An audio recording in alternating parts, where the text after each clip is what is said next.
السلام علیکم، nation point کے ساتھ میں ہوں ایمن صدیقی۔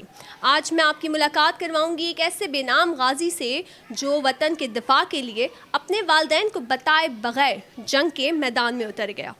آئیے آپ کی ملاقات کرواتے ہیں اس غازی سے اور سنتے ہیں اس کی کہانی اسی کی زبانی۔ نیشن پوائنٹ کی ویڈیوز دیکھنے کے لیے ہمارا چینل سبسکرائب کریں اور اس کے ساتھ ساتھ بیل آئیکن لازمی پریس کریں تاکہ ہر نئی آنے والی ویڈیو کا نوٹیفیکیشن آپ تک بر وقت پہنچ سکے۔ السلام علیکم انکل، اپنا اس میں گرامی بتائیے ہمارے ویورز کو اور اپنی ذاتی زندگی کے بارے میں کچھ بتائیے ہمارے ویورز کو۔ ہم ٹوٹل 10 بہن بھائی تھے، 6 بہنیں تھیں، ہم 4 بھائی تھے۔ تو بعد ایک میں تھا جس کی ماں کی ہمت تھی کہ میں نے اپنے بچے کو پڑھانا ہے، تو باقی سب ان پڑھ ہیں، اس نے صرف میرے اوپر اتنی محنت کی اور اسی کو آپشن جاتی ہے کہ اللہ نے اس کی وجہ سے مجھے تعلیم کے زیور سے آراستہ کیا۔ اور جو ہی میں اسکول میں داخل ہوا پھر مجھے ایک ایسا استاد مل گیا جس استاد کی مرہون محنت یہ زندگی میری اور بھی بہتر سے بہتر ہوتی گئی، اور وہ استاد کا یہاں نام لیے بغیر مکمل نہیں ہوتا۔